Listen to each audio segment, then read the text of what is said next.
So, hello students, let's start another topic called systems. So, for the past lectures, we have been dealing with the concepts of signals and their mathematical representation.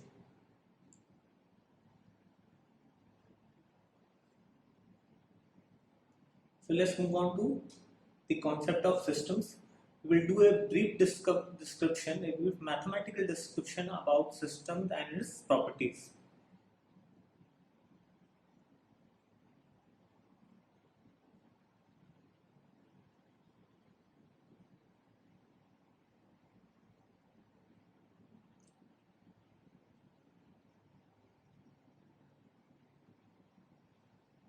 So, how can we define a system?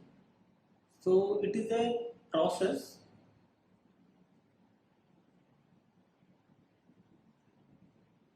that is excited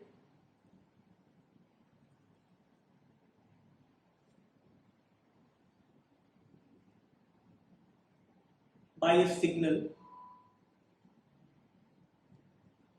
and also called as excitation,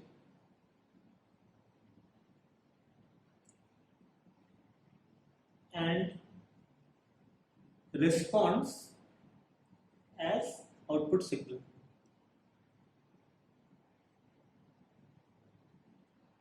Which is the YT. So this is the input.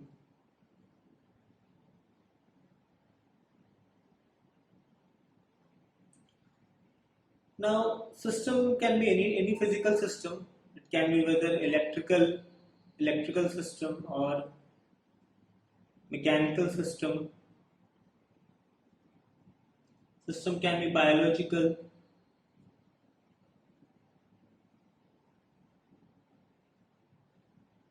Or any other computerized system.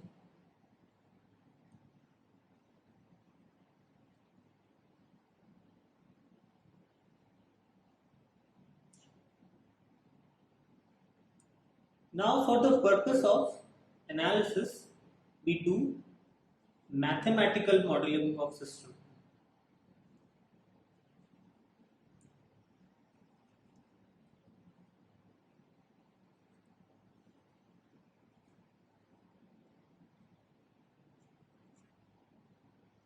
So, what is mathematical modeling? For any physical system, whether it is electrical, mechanical, or any type of system, so for the purpose of analysis of the system, we do its mathematical modeling. We derive mathematical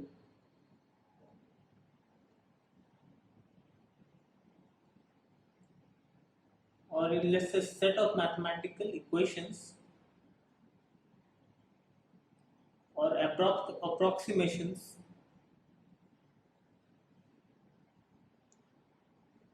of system.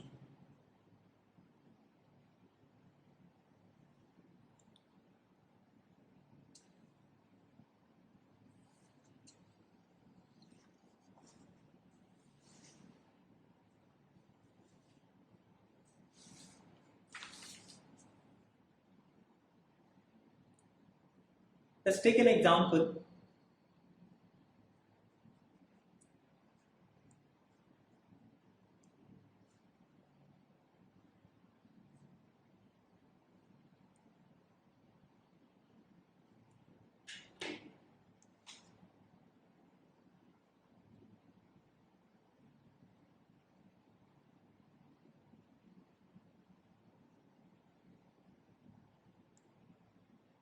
So let's take an example of an electrical system. For the time being, let's see this LCR circuit. Let us call it a system, an electrical system, which is, let's say this is the system where LCR are its quantities, and let's say it is excited by an input signal Ds of t, and let's say we are interested in taking output voltage across the resistance as output, and let's say IL be the current through the inductor, and similarly IC and IR.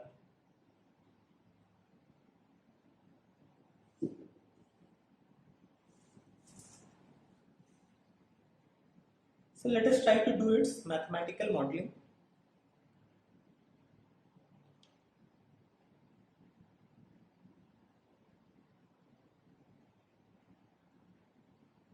Let us write all the set of equations for this circuit. Let us write the KVL loop equation across this mesh. It will be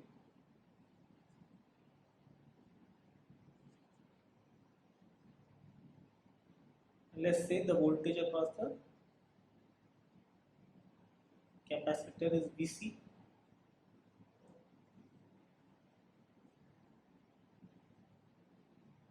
Let's call it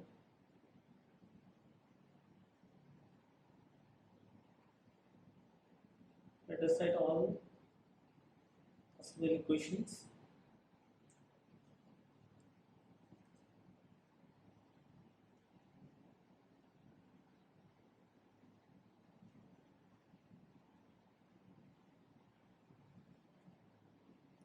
I minus IC.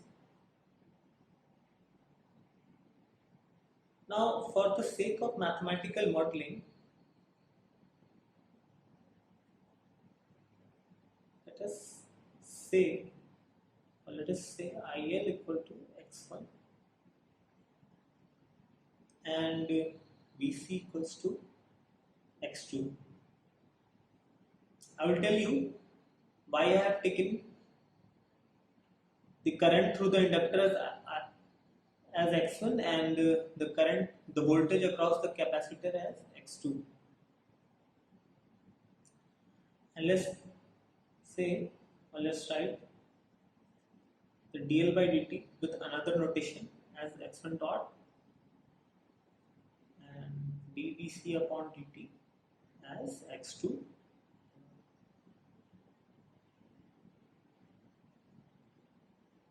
So putting these notations in these equations, let's say for equation 1, we can write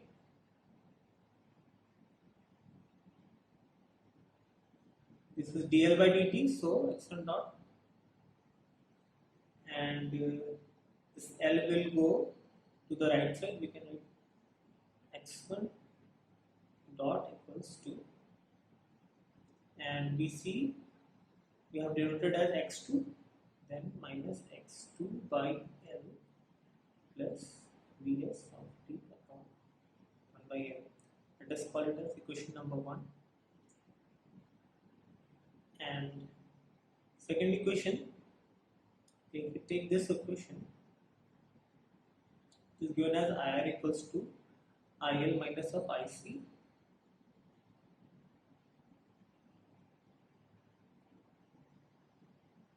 So IL is x1 by notation and IC is C times of dVC upon dt, and IR is, now this voltage across the resistance is equal to the voltage across the capacitor. We can write it as VC upon R. Now VC is dVC by dt is x2 dot and VC is x2. So we can directly write x2 dot equals to x1 upon C minus x2 upon 1 by R of C. This C will come here, this will go that side. Let's say this is equation number 2.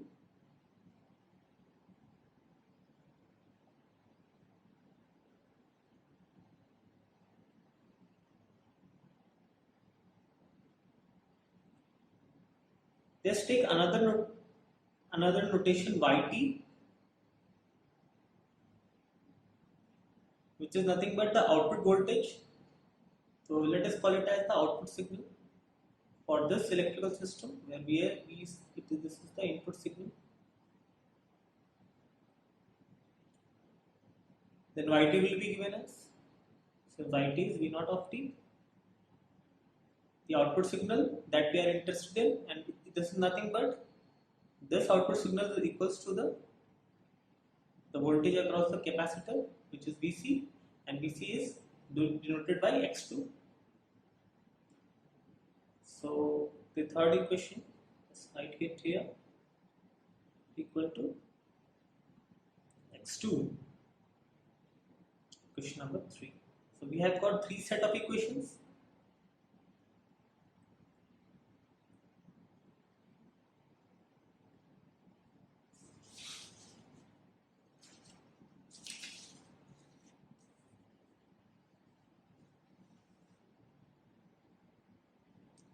Again writing here all these equations.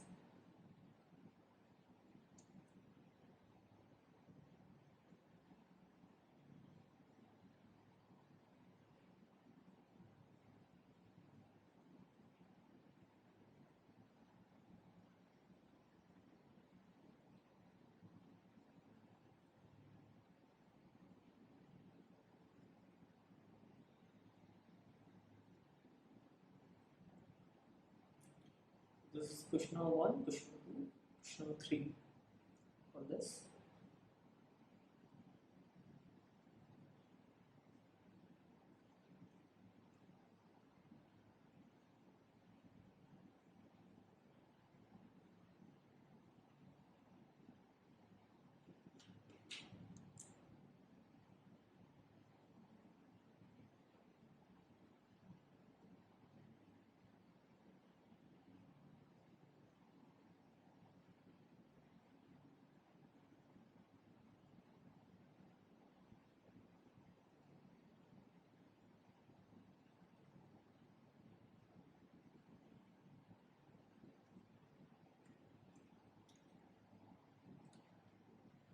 Now, writing these equations in the matrix form,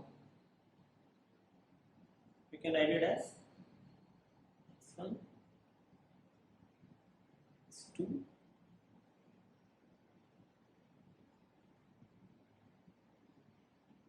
and 0.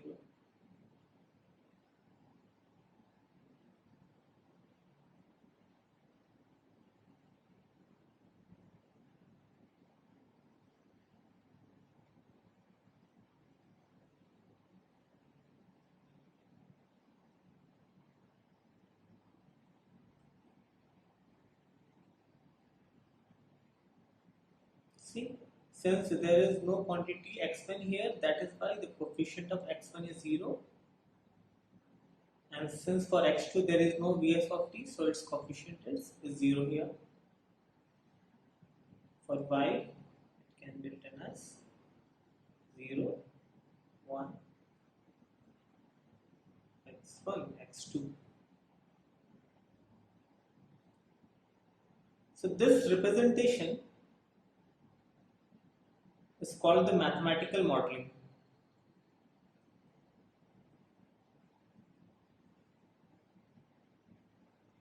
Modeling of system.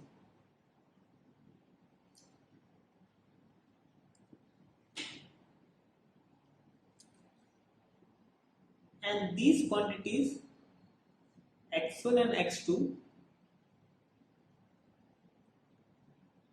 are called state variables.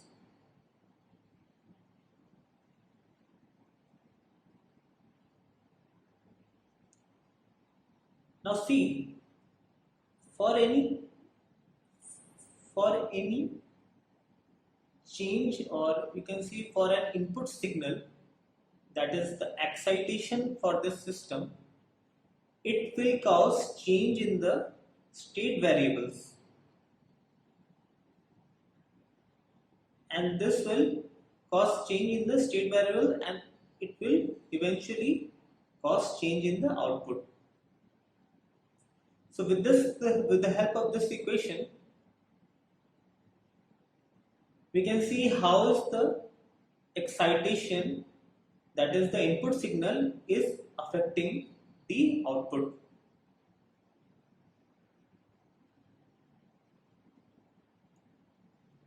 Now, why we have taken IL as the and BC as the state variables? Because the inductor and capacitors are the energy storage quantities. So you can see there is an exchange of energy takes place between them and loss takes place across the resistance.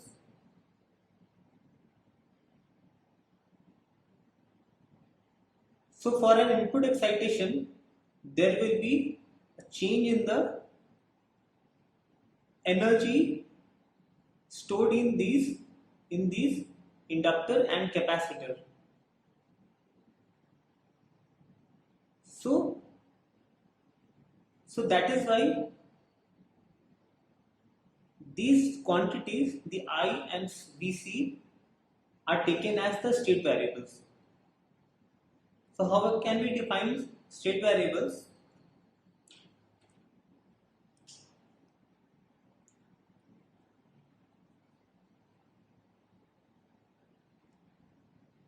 State variables at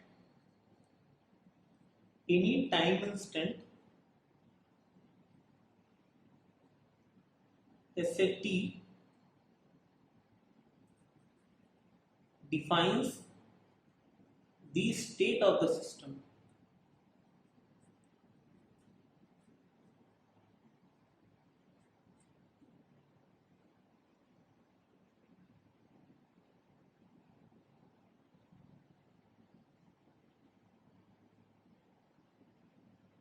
For any particular instant of time, whatever will be the state of the system will determine the output of the system corresponding to a given input signal. So these x and x2 are actually the system quantities, which are also the function of time.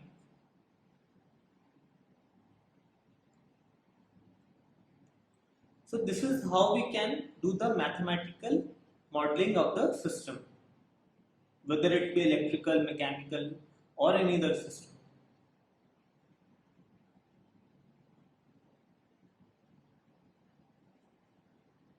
And you can also see, while doing mathematical modeling, we try to ignore certain deficiencies in the system.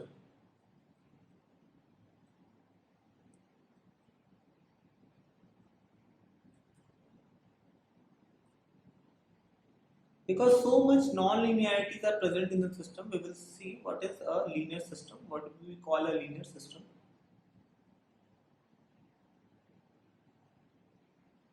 So for the purpose of modeling, we just ignore deficiencies will be not the correct word. We approximate the system to its simplest form.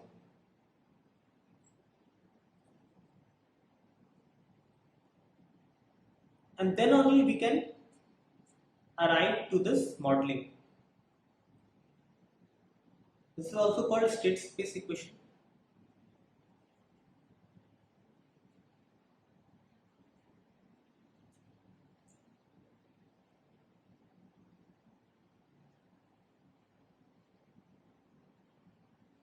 So why do we do mathematical modeling? For the purpose of analysis, and design of system.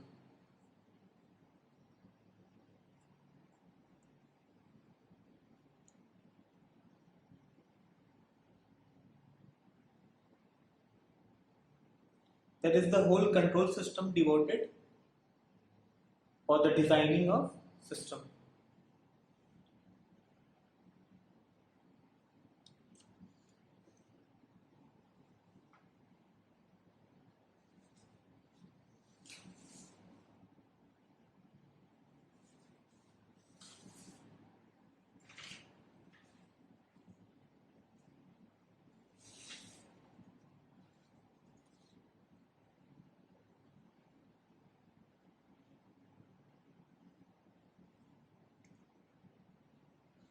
Now systems can be connected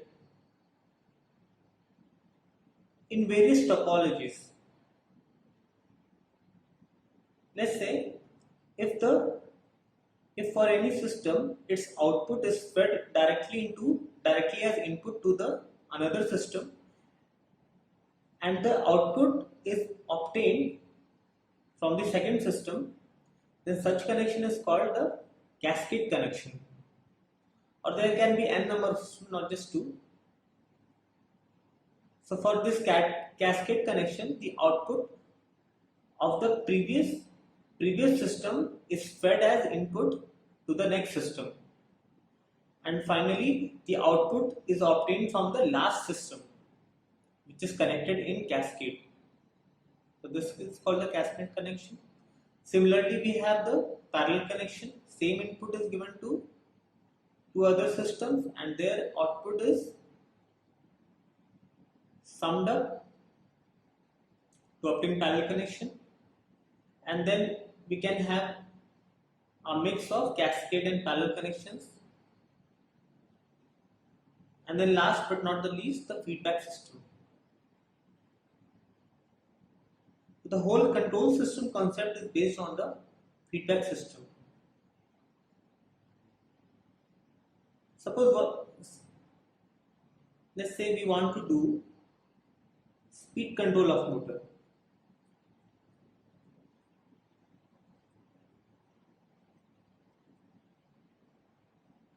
Let's say there is a DC motor,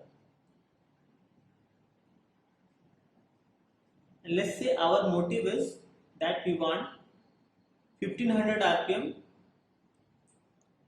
constant speed at the output.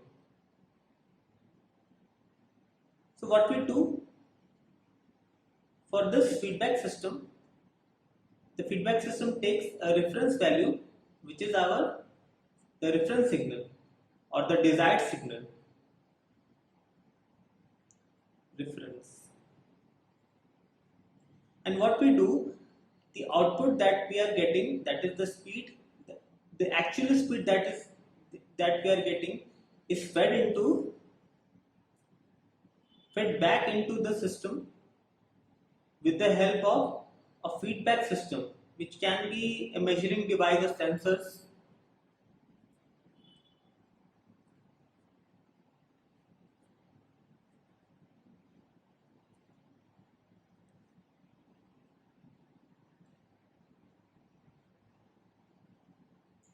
And then we obtain certain signal called error signal.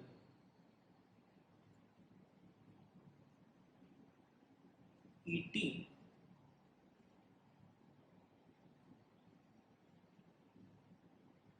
Let's say this is a y dash t.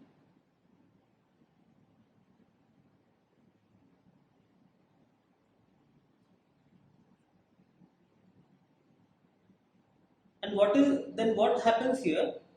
If the error is generated, our purpose is to minimize this error, because we want to obtain the desired 1500 rpm at the output. So how do we minimize error? With the help of this system. What the system does, it tunes certain parameters of the system.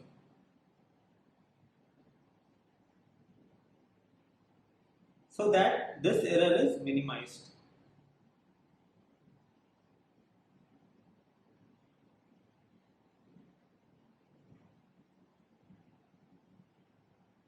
So this is the concept of feedback loop, or more specifically negative feedback. See, the feedback is negatively fed back into the system.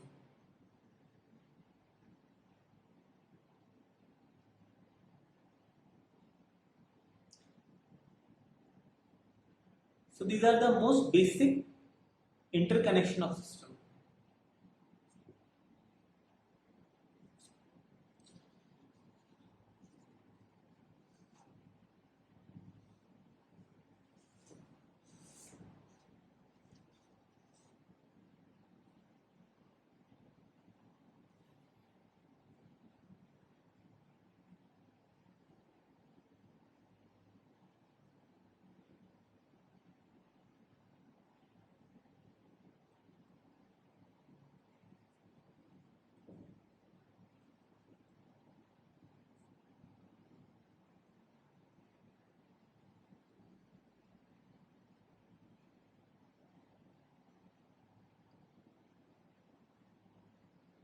So let us briefly discuss the properties of the system,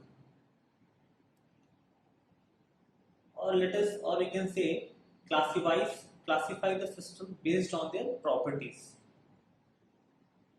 So here we will be discussing systems with memory systems, or if you want to classify as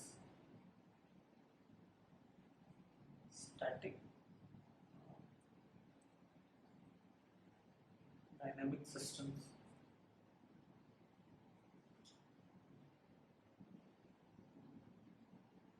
Then we will see the principle of causality, or the causal system, invertibility,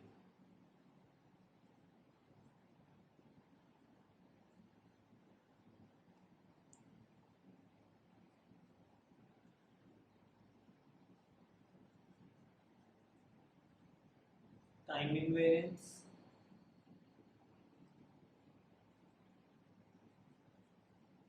linearity,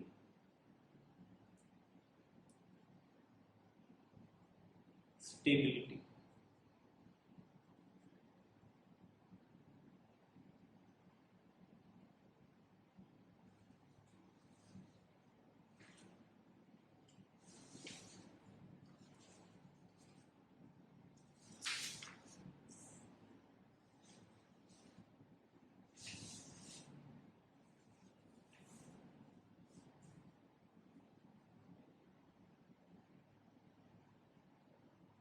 Let us discuss each one of them.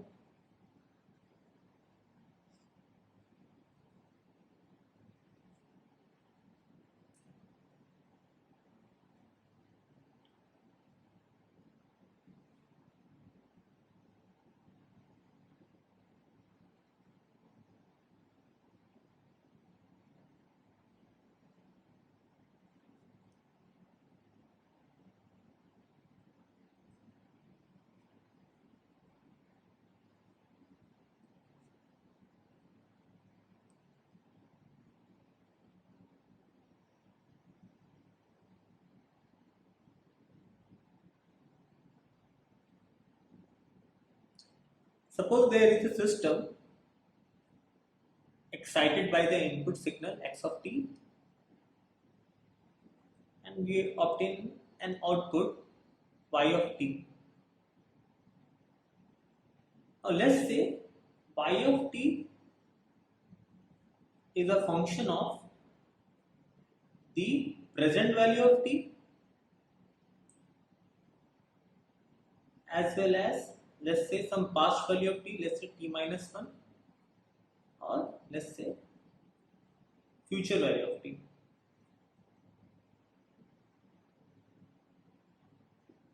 Or let's say more specifically we write, now see, suppose we want to observe the output, let's say at t is equal to 2 seconds, then y2 equals to, it may be some function x of 2, x, then it will be 2, x of 1 and x of 4.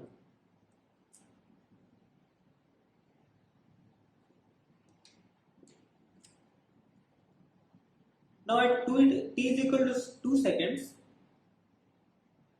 the present value of input is fine, no problem with that. But what about the past value and the future values?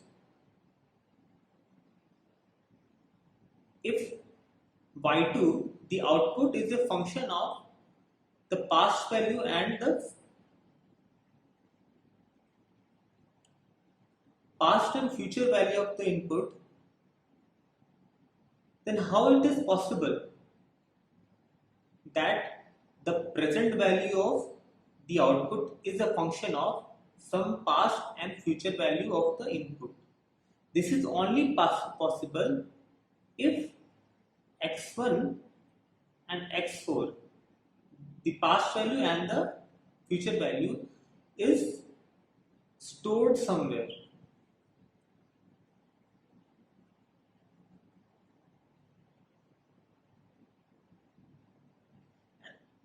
Then only y2 can access these values.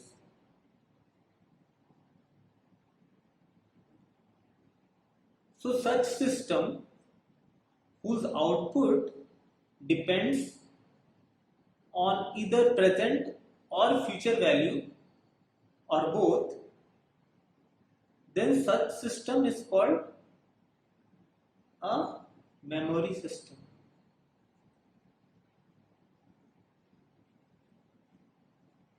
or dynamic system.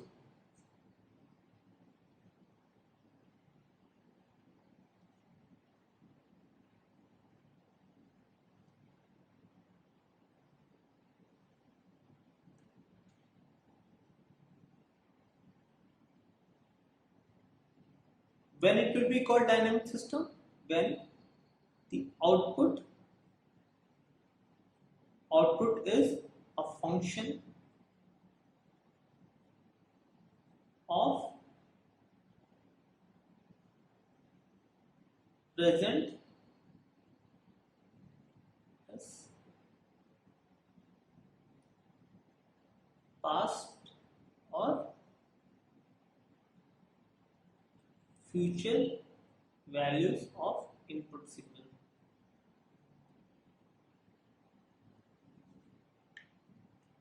Now what about how we can obtain the future values? Now let's see. For example, in case of stock market prediction, suppose this is how the stock market prices are going with. We are trying to predict the values. Suppose this is the present value, and we, with the certain methods of interpolation and applying certain algorithms, we somehow manage to approximate the predicting the future values of the prices. So what we do, we store these future values in some memory.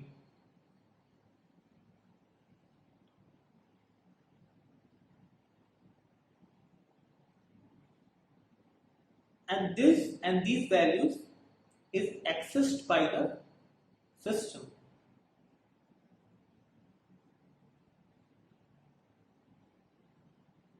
And since the system has certain memory, that is why it is called memory system.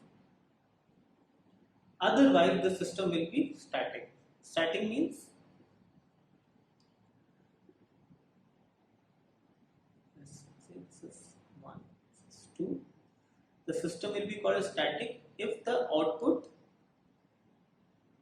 only is a function of x of t, or you can see the present value of t.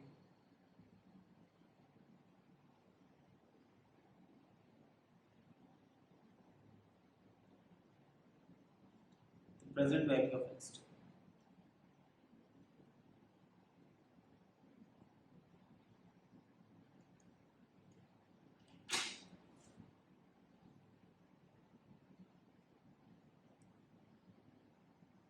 For example, let's say yt equals to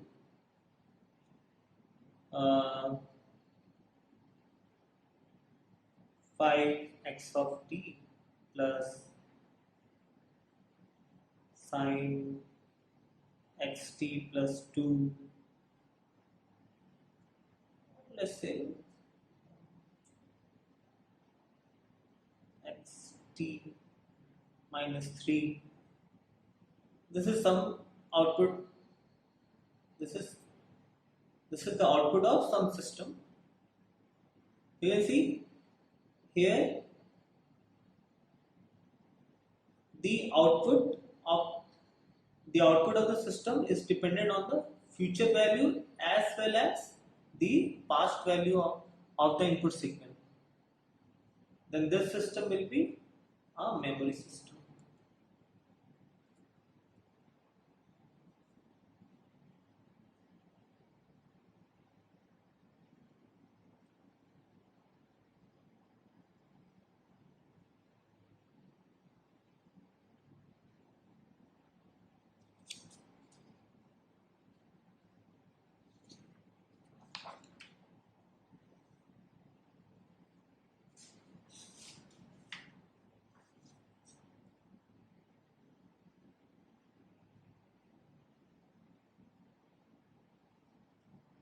Next property is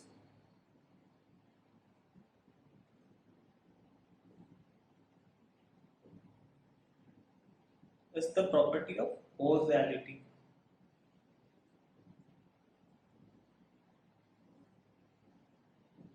Now, loosely we can write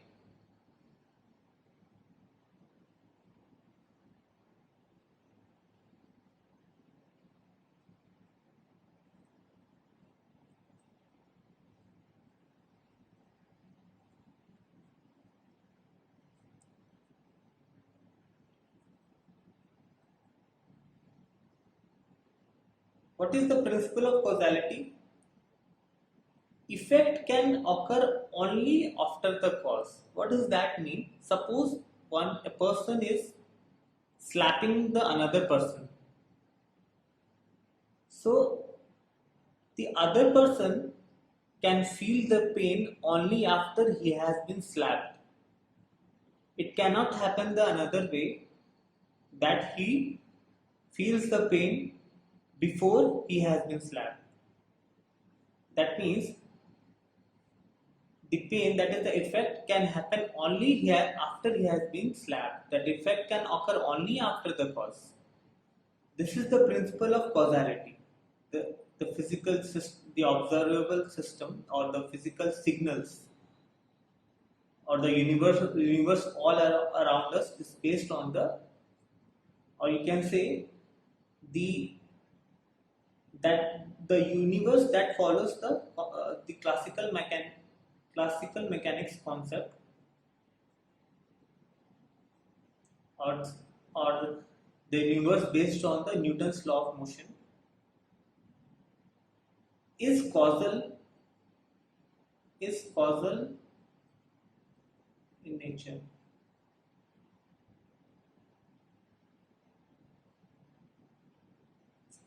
This is the cause-effect relationship.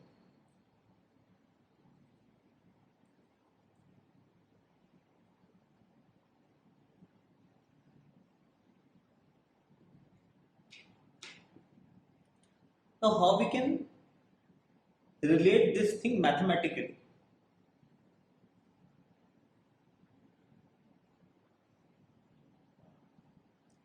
Suppose there is any system x of t, let's say this is the output I of t.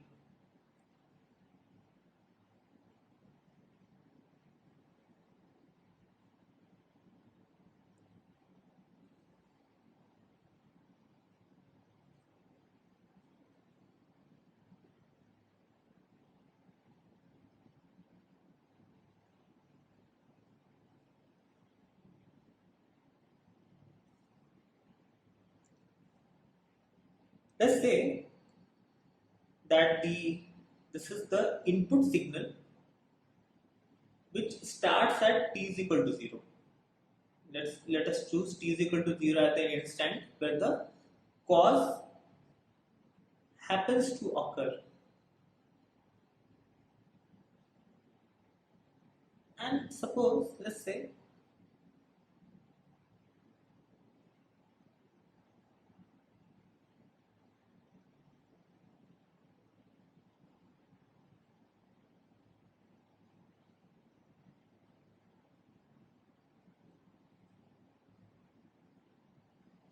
and let's say the system is, let's say y is nothing but xt plus 2, the shifted version of the input signal. Now you can see what is happening here. Although the input has started as t is equal to 0, but the output has occurred much before the occurrence of the input.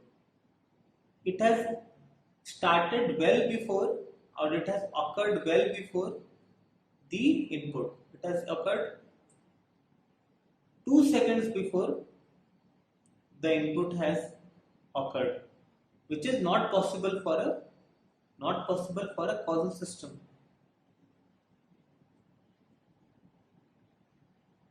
Because the effect is happening well before the cause has occurred. This is not possible for the physical signals.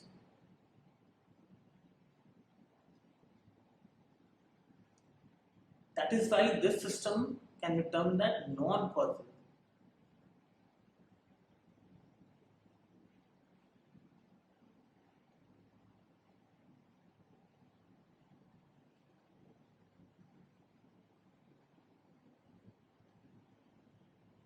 Let's take another example. Let's say there is a system, example.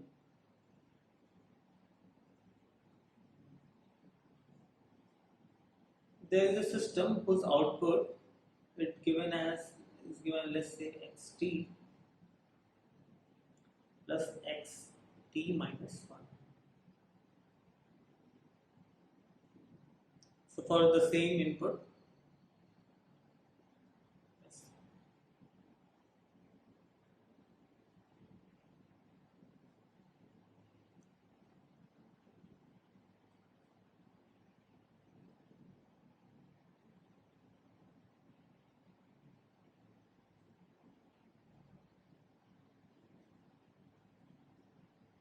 xt, and then what we need, xt minus 1.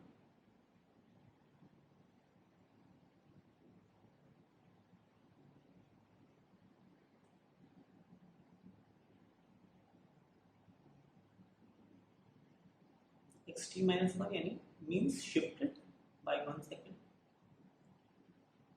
Same signal, I'm trying to approximate. It starts at t is equal to 1 second, we have to add them. This is xt minus 1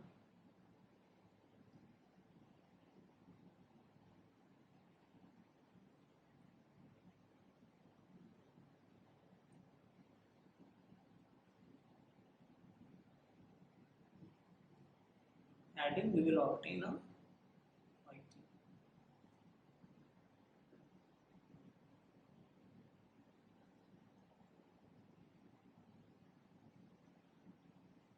Adding these two signals, like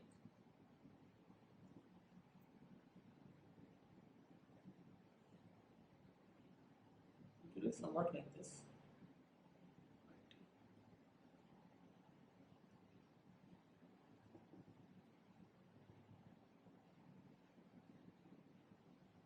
Now you can see here in this case, when the system was non-causal, the output was taking a future value of the future value of the input. If you are trying to connect mathematically, and here you can see there is a present value and the past value. This is the past value, this is the present value. What we observe here is that the effect is occurring. This is the effect. The output effect is occurring only after the cause has occurred. This is the cause, which is the input signal. It has started at t is equal to 0. It is also starting as t is equal to 0, or we can say afterwards, at not before the input has occurred, which was in this case. So mathematically we can relate the causality is that if yt is a function of present value or past value of t, then the system will be a causal system, because anyhow the effect will occur only after the cause has occurred, not before. Either it will start with the cause or after the cause has occurred.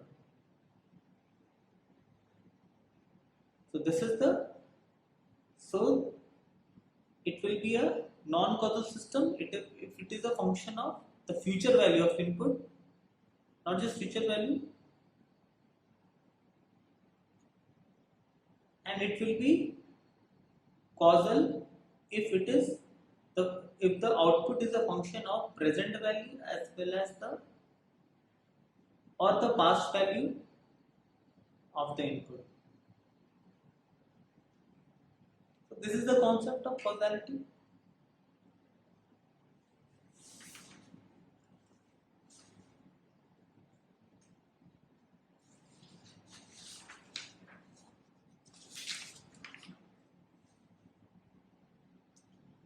We can write here, a system will be, if the output, let's say this is our system with xt as input and yt as output.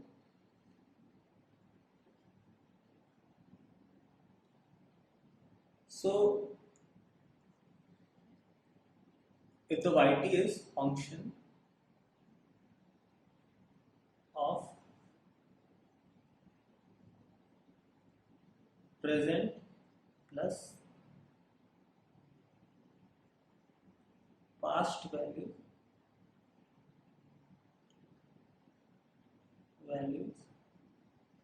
of input, then it will be causal. You can just write it as a function. It will be a causal. For example, you can write xt plus xt minus 3. So this is the function of present and the past value. Then this will be a causal system. It will be non-causal if it is a function of present value and past as well as future. If it is a function of future value of the input straight, it will be non-causal.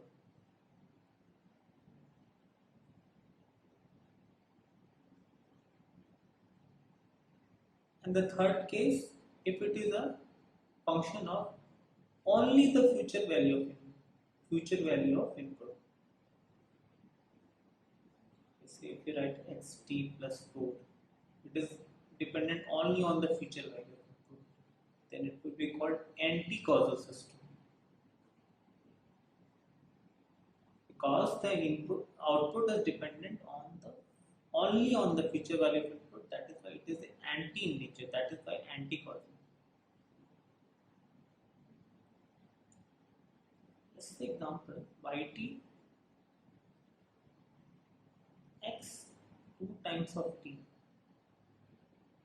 Now see, for any value of t, it will depend on the future value of the input. For example, let's say this is an example of non-causal system. How? See, for the value y is equal to 1, if we keep y is equal to 1, then it depends on a future value of the input.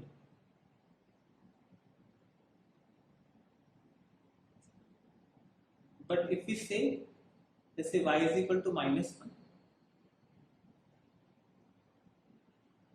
then x will be minus 2.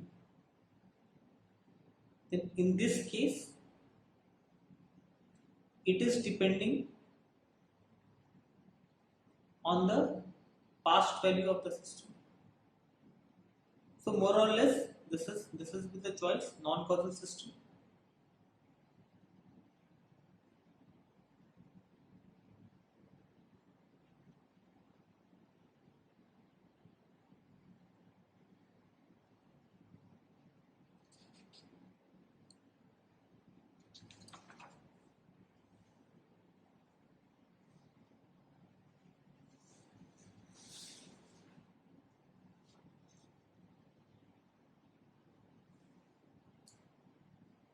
Let us delve into another property of the system,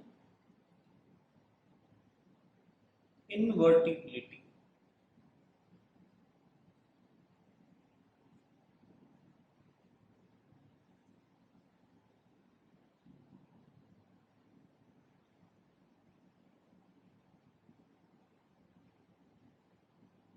Now, what is the concept of invertibility? Suppose, let's say, or first let us draw the block diagram. Suppose there is a system S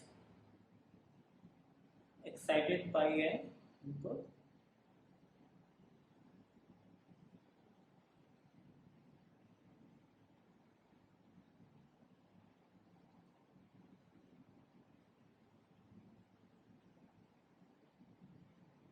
Suppose there is an input S which is system S which is excited by an input xt.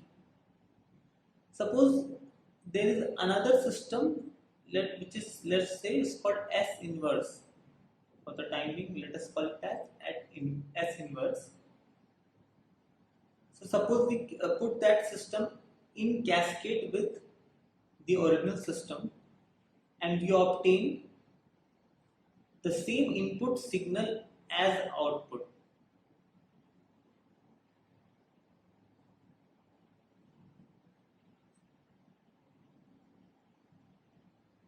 In that case, the other system will be called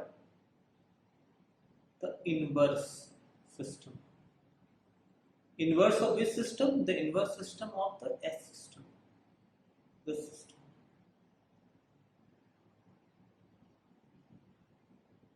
That means this system is invertible. It can have an inverse counterpart.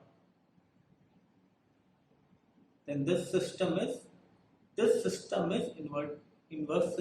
invertible system, and S inverse is its invertible counterpart. For example, let's take an example of communication system. Communication.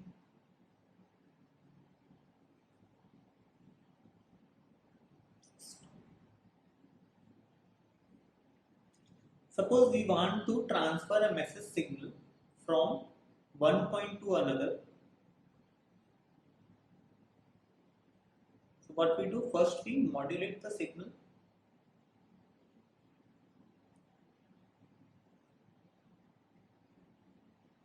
Along with some other processes.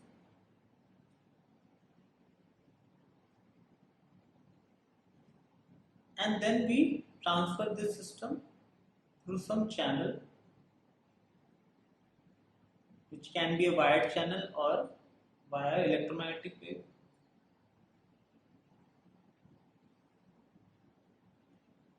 And we do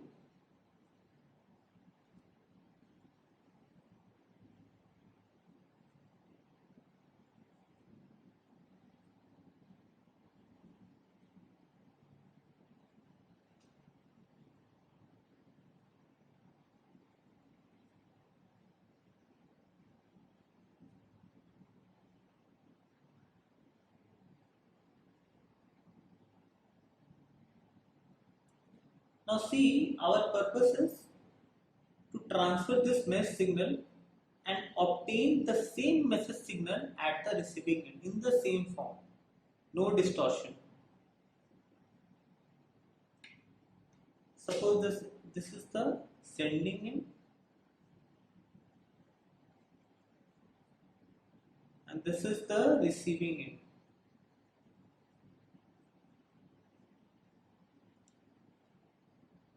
So in order to obtain the exact replica of MT, then we have the system at the receiving end,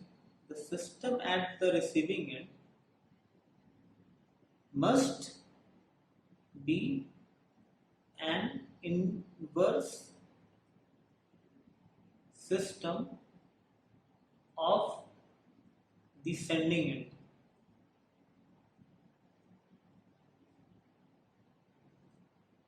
Then only we can derive the exact replica what was here at the sending end, we are deriving here at the receiving end.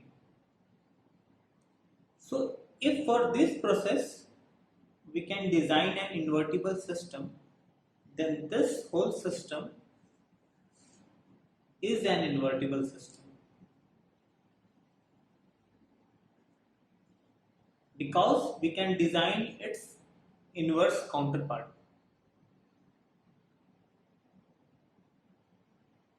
This is an example of invertible system.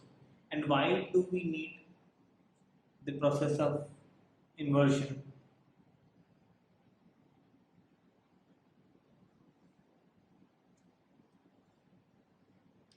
Now, how we can relate the concept of invertibility mathematically?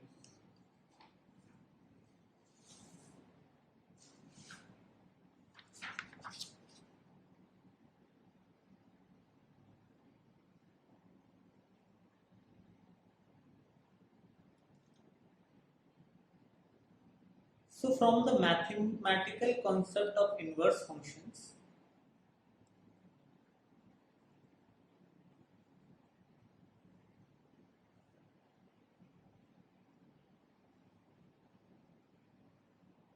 for a system to be invertible,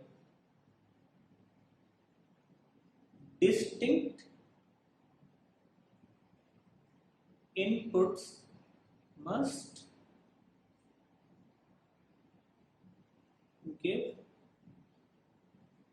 distinct outputs.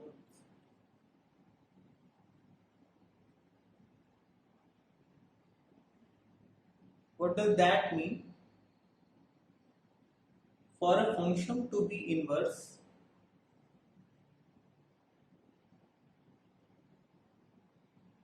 it must have a one-to-one mapping.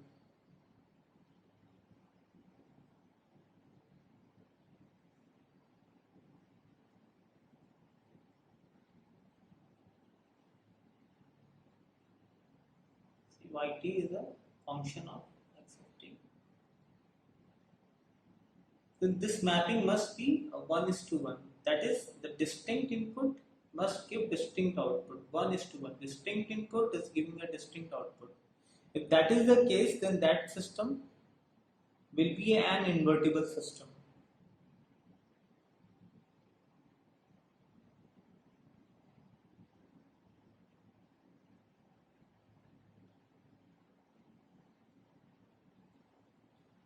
For example,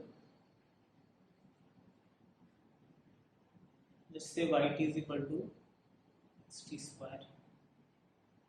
Can we call this as an inverse system? Let's see.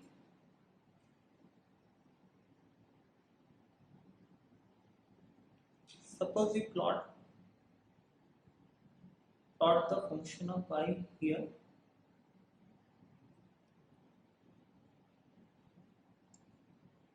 It will be something like that. This is parabolic.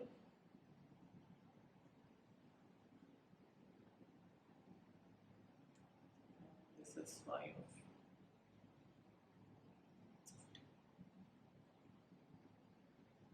Now you can see here.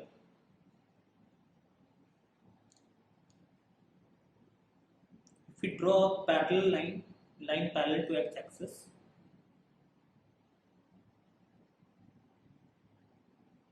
you can see the same value of y is obtained at two distinct points. 2 points.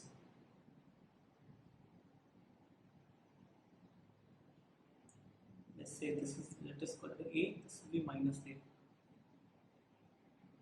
So we can see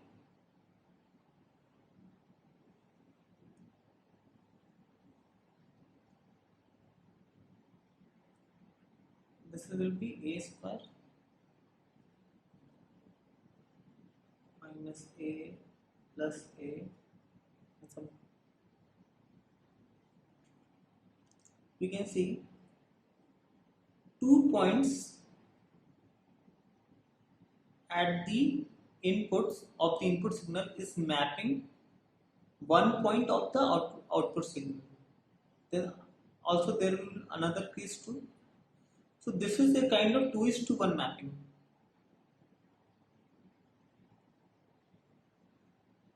This is not 1:1 mapping.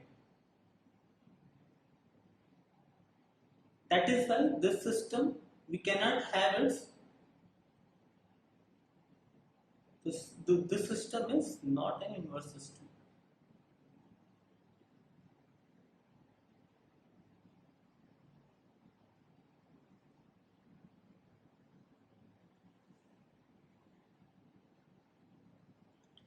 We can take another example.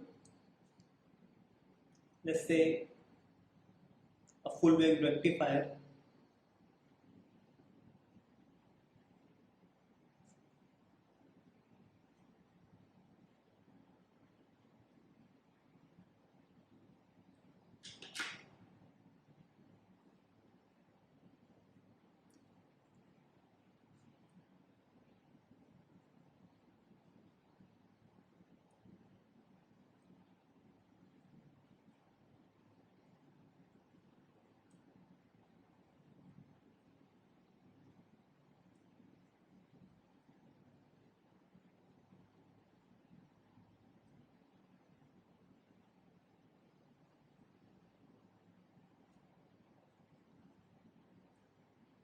Let's say this rectifier system, let's say 1:2 transformer. Let's say this rectifier system is excited by an AC signal. So we can observe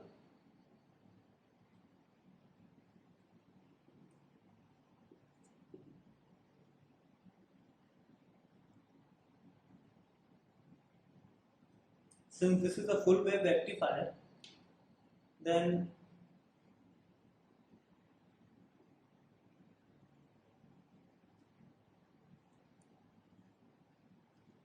if this is the input,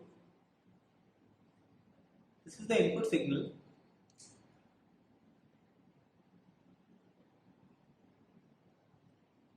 is passed to this rectifier system. What is the output that we obtain?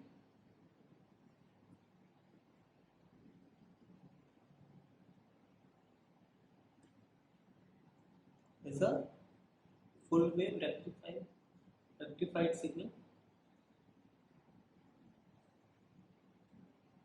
This is V naught of t, and mathematically we can write V naught of t equals to mod of Vs of t, because the modulus is happening here. That is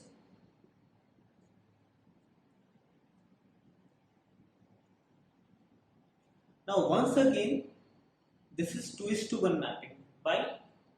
Suppose V naught t is equal to 1.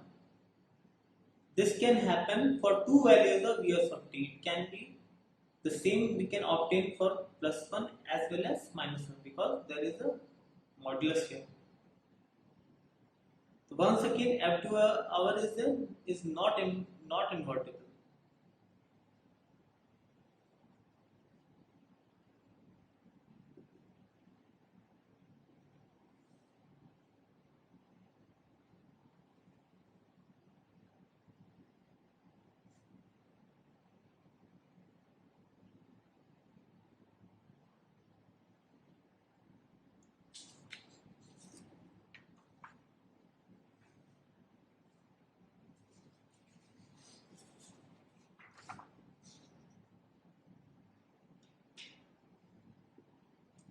Let's say yt is equal to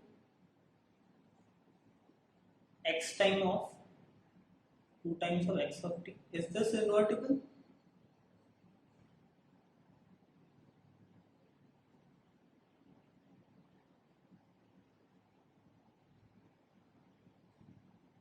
So this will be the 2xt. This is the system. So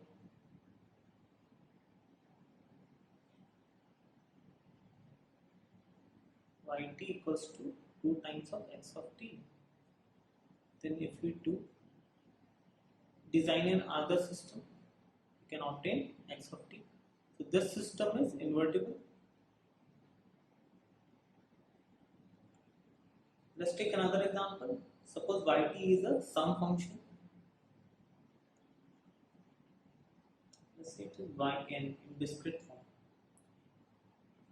And x of k is equal to minus infinity to n. So this is the system.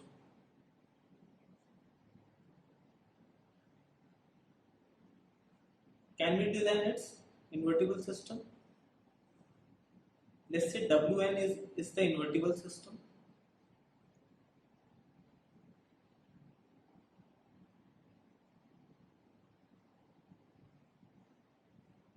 So we want the xn at the output.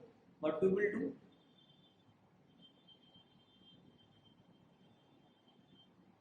Put Wn is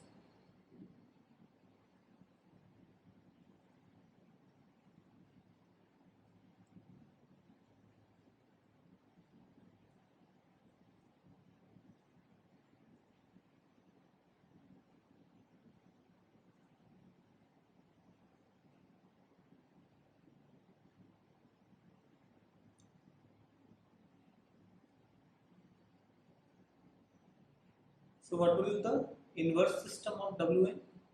Inverse of this system Wn, it will be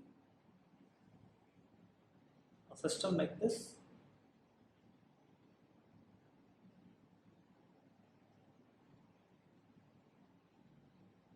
So these are some examples of the invertible system.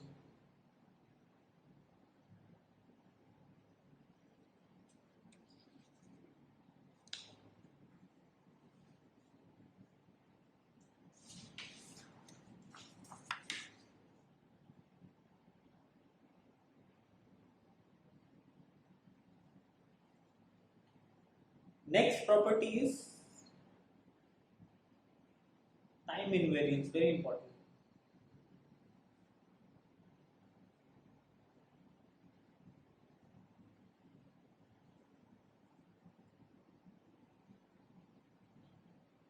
The concept of time invariance. Let's see, we have an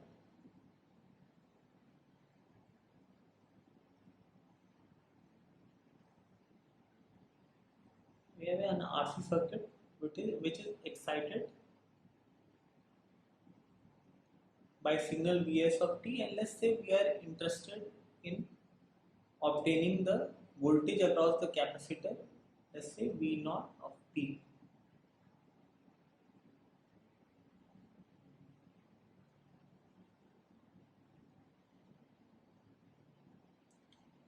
And let's say Vs is the DC signal Vm, whose value is Vm.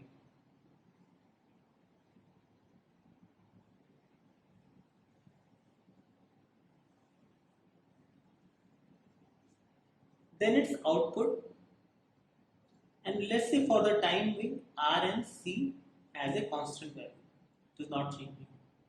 So this is our system whose system quantities are R and C.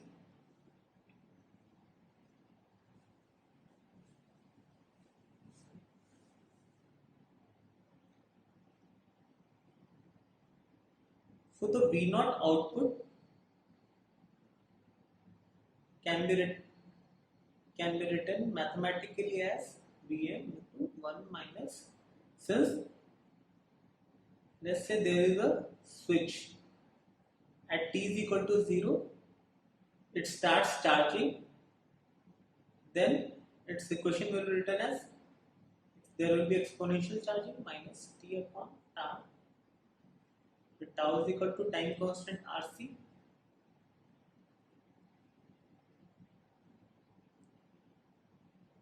Now we have plot it here.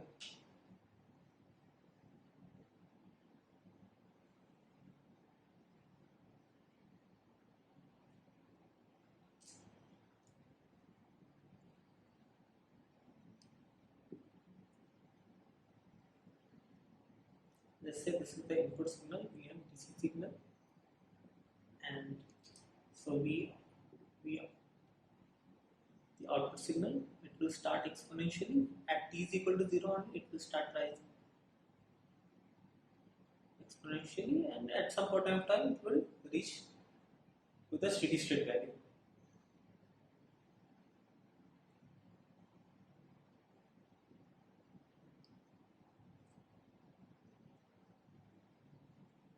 So this is one case when the switch is closed at t is equal to 0. Now what we do, let us once again discharge the whole system.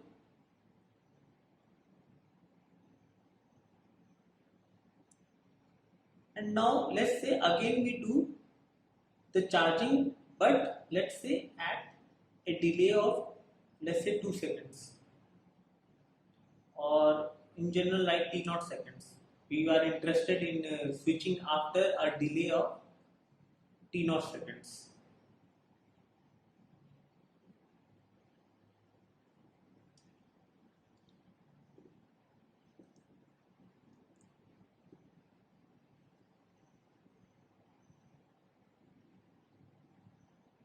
Since the delay switch is closed at t is equal to 0, so the input will start at t is equal, there is a delay of t naught second, then the input will start at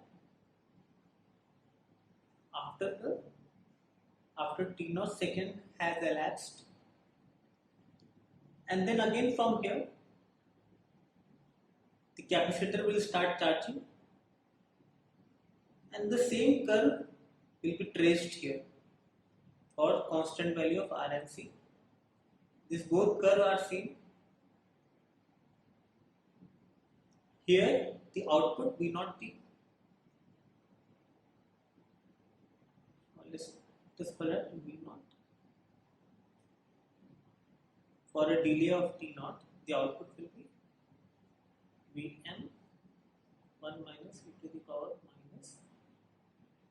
minus t naught, since there is a delay upon tau.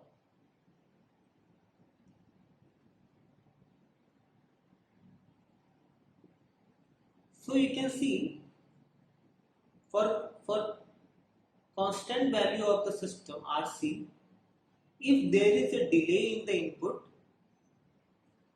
then the output also delays by the same amount. If we write,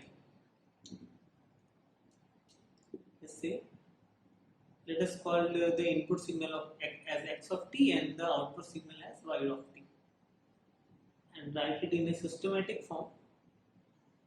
This is a system, this is our RC system. So you can see xt gives an output y of t when switch is closed at t is equal to 0 only. Now for the same system R of C, if we delay the input by certain amount t naught, then the same amount of delay is also observed in the output also too, with no distortion in the output value, output curve. Same output curve is traced here, but with a delay of t naught. Just a time shifting is happening. So we can say the concept of time invariance means if for a delay in the input signal, the same delay is observed in the output signal, then the system will be time invariant. You can write here, if for time delay in input signal, the same amount of time time delay is observed in the output signal, the system will be time invariant.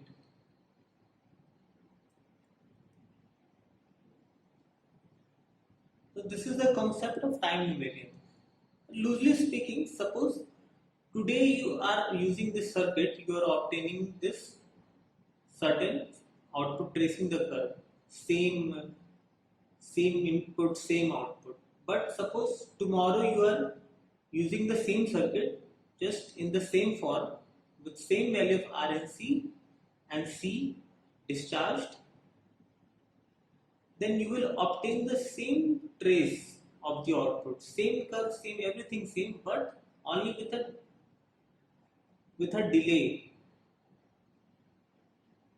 But everything, but the system is working the same.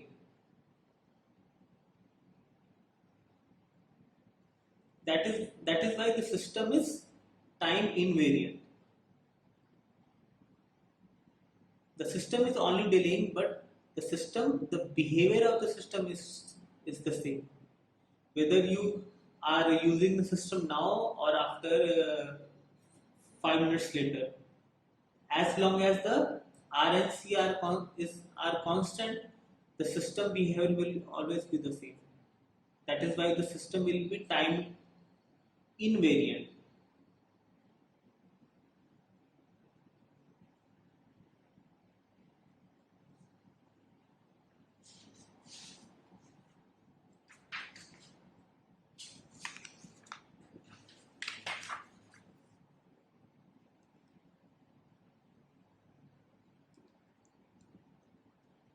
Once again,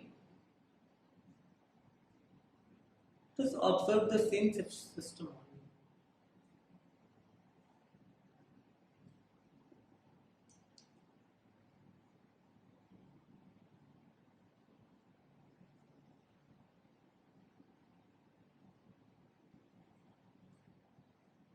Now, let us say now RC is changing, and it can be like, there can be cases like R is a function of time, C constant, C is equal to constant. This can be one case. Another case can be R is constant, but C is changing, C is a function of time. And let's say in other case, both R and C are changing. So in any case, the RC is changing. Now what will happen? Suppose at one point of time,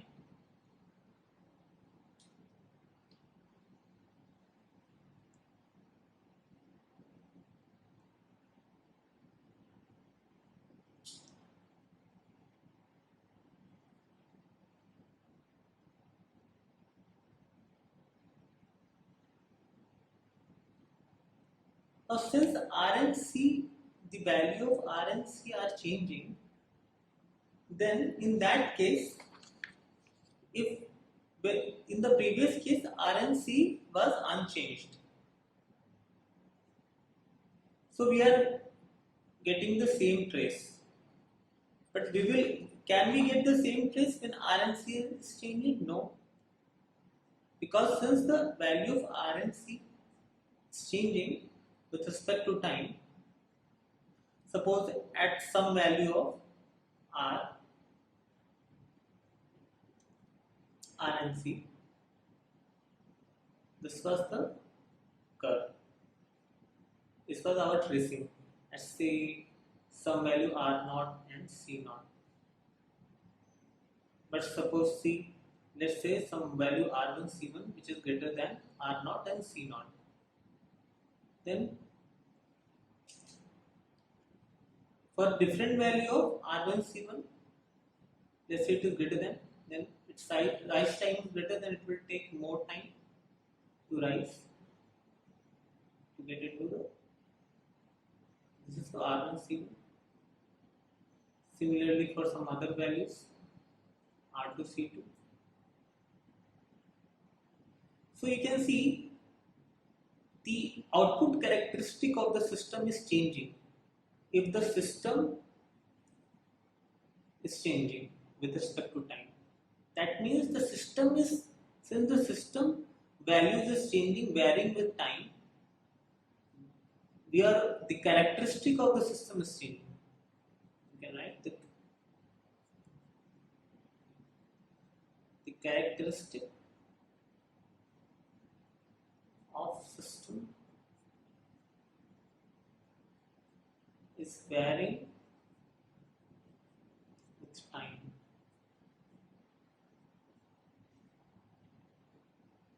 Hence, this system is time variant.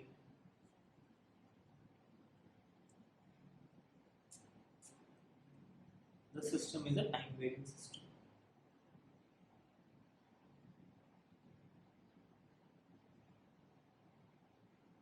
So this is the concept of time invariance. So we can say that if the system quantities are changing with time, then the system will be time variant. Otherwise, time invariant.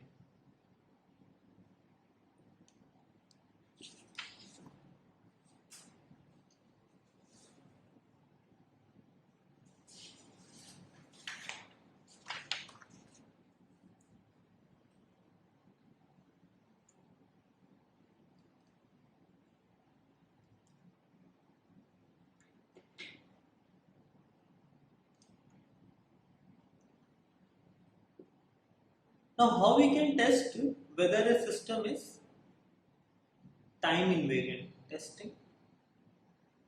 of time invariance.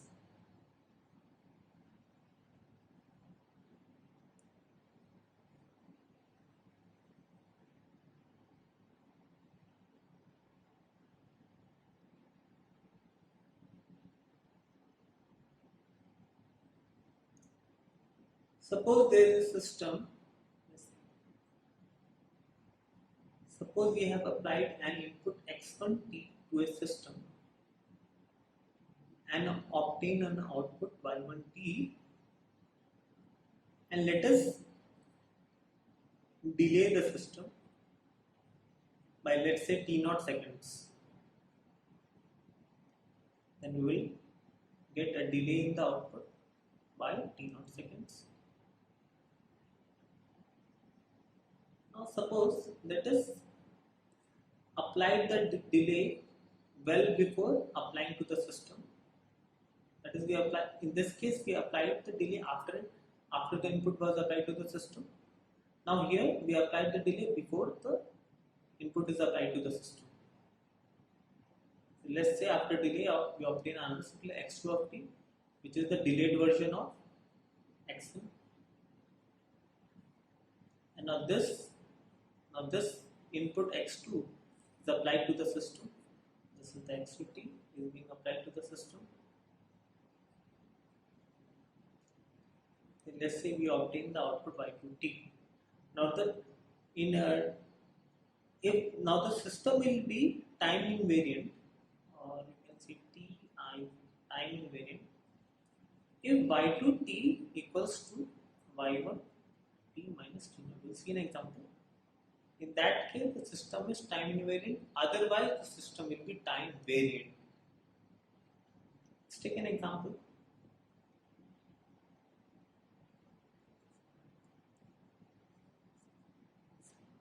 We will do more examples with assignment. For the time being, we will discuss 1 or 2 examples only in the video lecture. Let us see an example. Let's say yt is a system output, which is a function of input t times of x of t. Let us test whether this system is time invariant or not.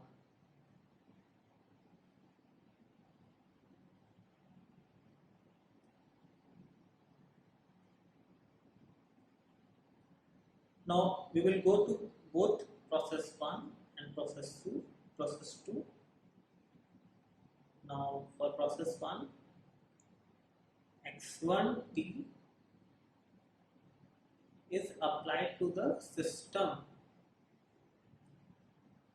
then the output will be y1t, which is nothing but t times of x1t. Now this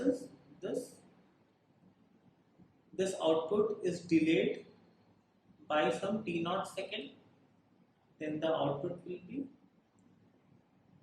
the output is getting delayed by t minus t naught will be equal to, t is getting, time domain is getting delayed, t minus t naught into x1 t minus t naught. This is the first case. And the second case, we apply the delay well before applying to the system.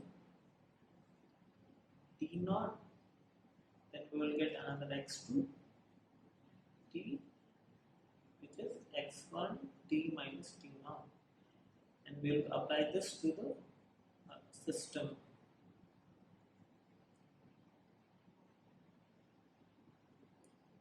We obtain y2t, which is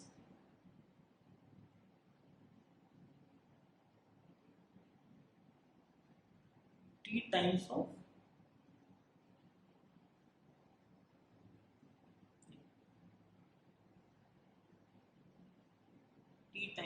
x1, t times of x2t, t times of x2t, which is nothing but t times of x1 t minus t naught. So you can see here that y2 t is not equal to y1 t minus t naught, and this is a time variant system, not time invariant. Right? You can see here, after the output the output is obtained from the system and then delay is applied. That is why the delay is applied is occurring both at this t and this t, which is not the case here, because here the delay has already been applied and this extra new signals is applied to the system. That is why no delay is seen here. And since y1 t minus t naught is not equal to y2, that is why the system is time variant.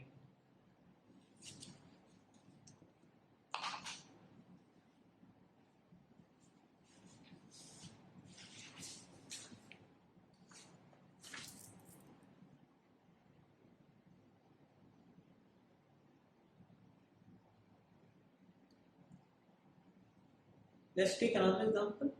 X yt is equal to x 2 times of t. Once again, same thing. X1 applied to the system to obtain y1 of t equals to x1 to t, and then it is further delayed by t naught to obtain y1 t minus t naught equals to x1 to t minus t naught. There is a delay. Then in the second case, applying the delay before applying to the system, we will give another signal x2t, which is the delayed version of x1t,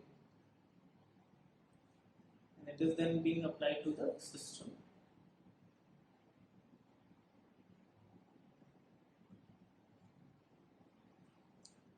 We will obtain y2t. Y2t will be nothing but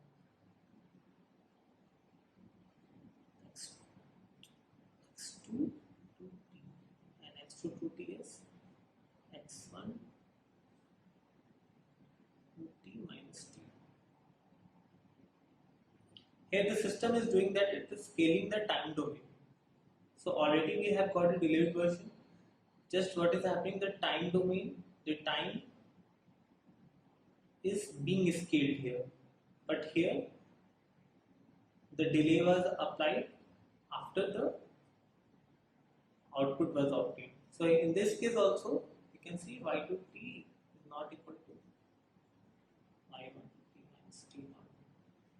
So this is a time variant system.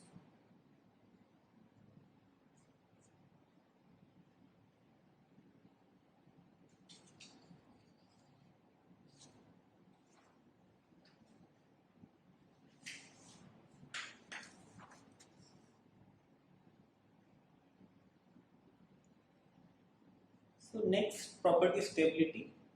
We will discuss the concept of linearity in the LTI system lecture, which I will provide you next. Stability. So, what is the concept of stability? Let's say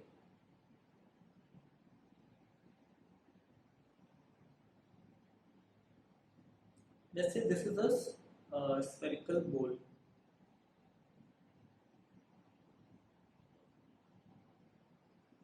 And for the time, let's say a sphere is kept here. Sphere is kept here. And let's say we provide a small force, small force here, which causes the sphere to move to some distance upward.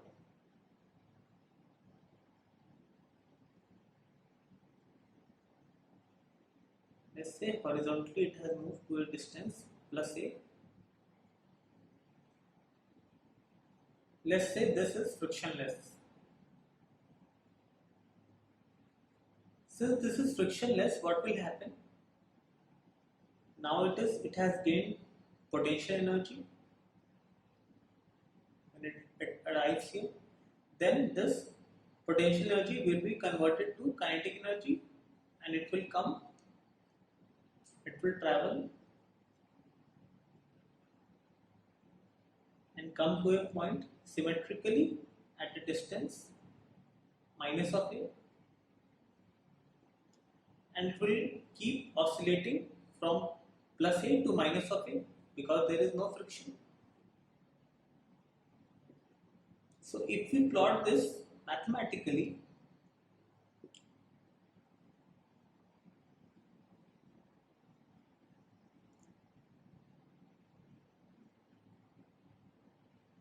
suppose let's say yt is its trajectory motion. So it goes from plus a and back to 0 and then minus. So we can write it can be, by the concept of oscillatory motion, it will be a sinusoid mathematically from plus a to minus a. So this is one case. Let's observe another case where this is case 1.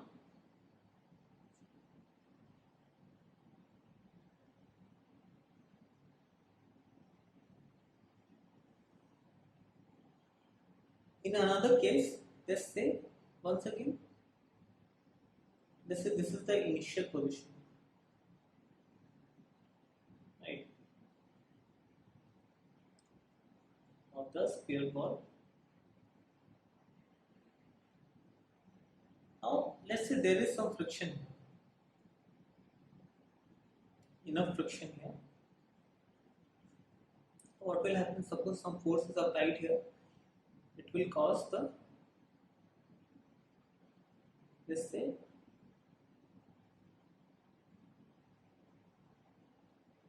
it will cause the spherical ball to move to a certain point plus a. Now it has gained potential energy. This will convert it to the kinetic energy. Now it will start coming down and it will go to some point.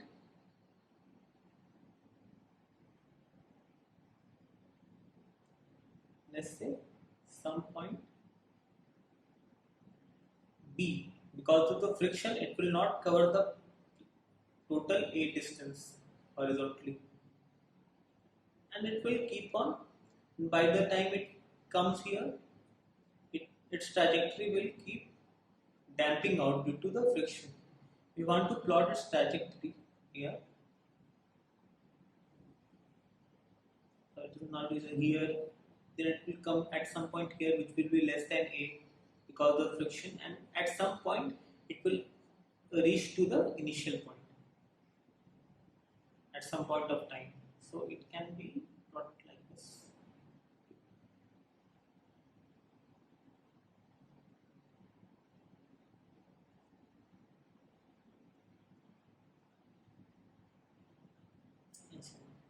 Suppose initially it went to plus A.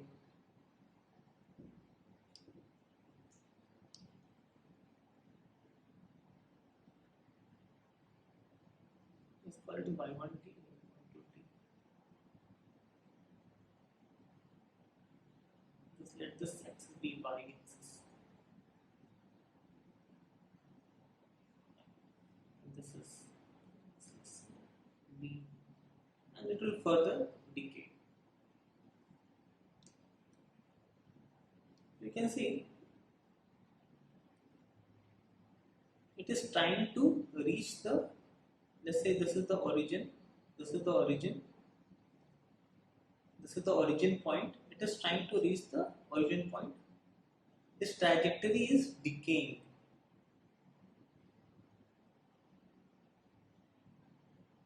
This is one case, and the last case is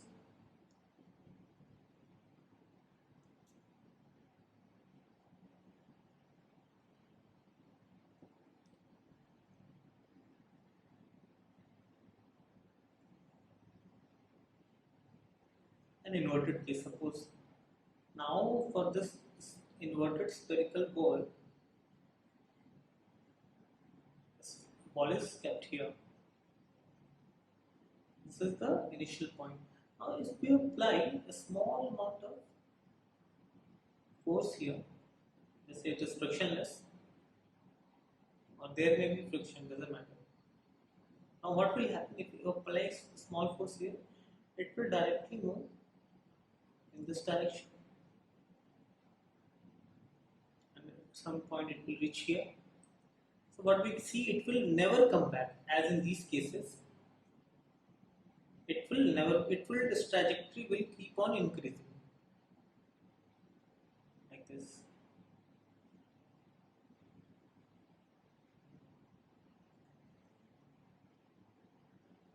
If we plot it, then what we see, in the y direction, its trajectory will keep on increasing. So if we roughly plot it, it will keep on increasing. Let's say it is y3 of t.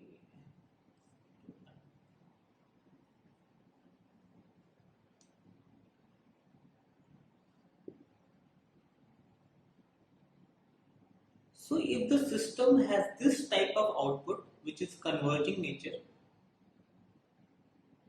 then this type of system is called stable system. If the output is of converging nature.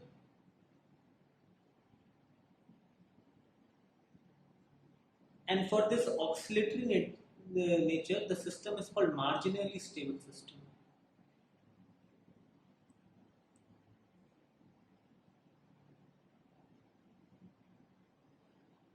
And if the output of the system is it is diverging upward.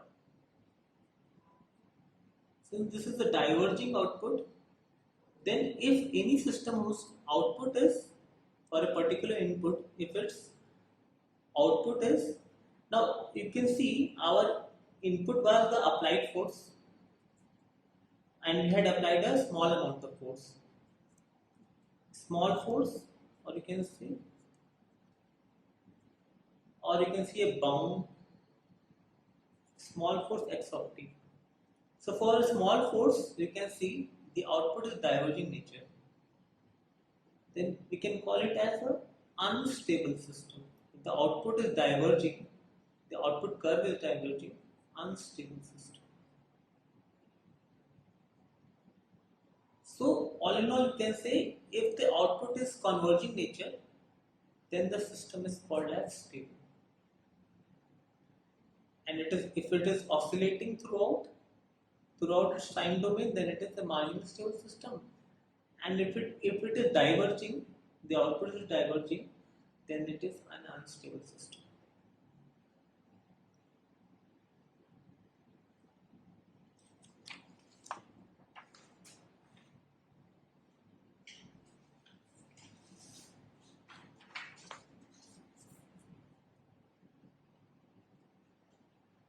There is a concept called bipostability. That is, bipo stands for bounded input,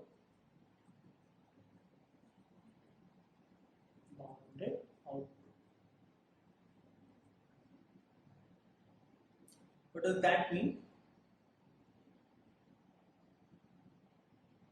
If for a bounded input, the output is also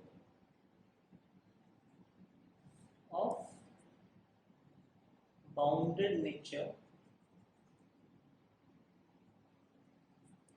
then the system is bipostable.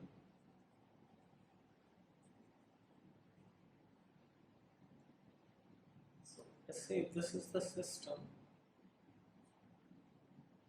and let's say this is the input, bounded input, and this is the output. So if the input is bounded, let's say it is bounded input, then yt must also be bounded. Mathematically we can write the mod of y of t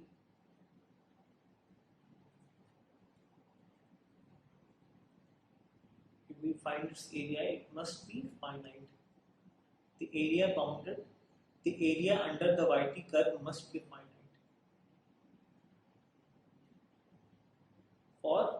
For a bounded input, that is xt must also be bounded by some value. Let's say the bounded value is xp and this bounded value is finite.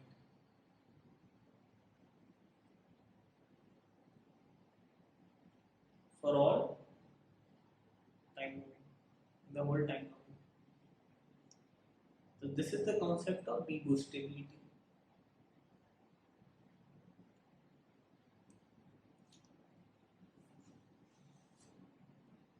If we look at this case,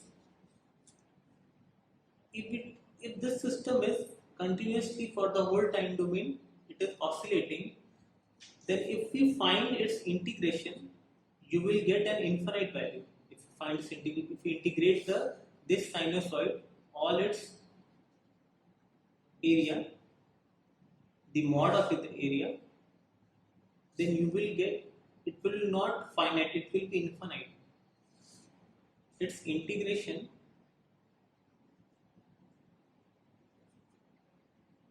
will be infinite. Then we can say a marginally stable system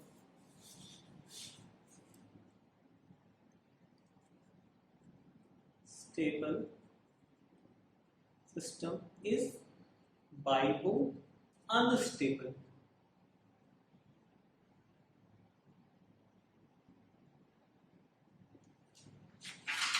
But in this case, if you find integration, it will converge to the origin at some point of time. Then its integration will be a finite value. then this will be the case of the stable system. That is, it will be finite, it will be less than infinity. That means it will be a finite value. We take the area under this curve for the whole time domain. But as you can see, this curve is ever increasing. If you will take its area, it will keep on increasing, and it will be infinity only. So this is the case of unstable system.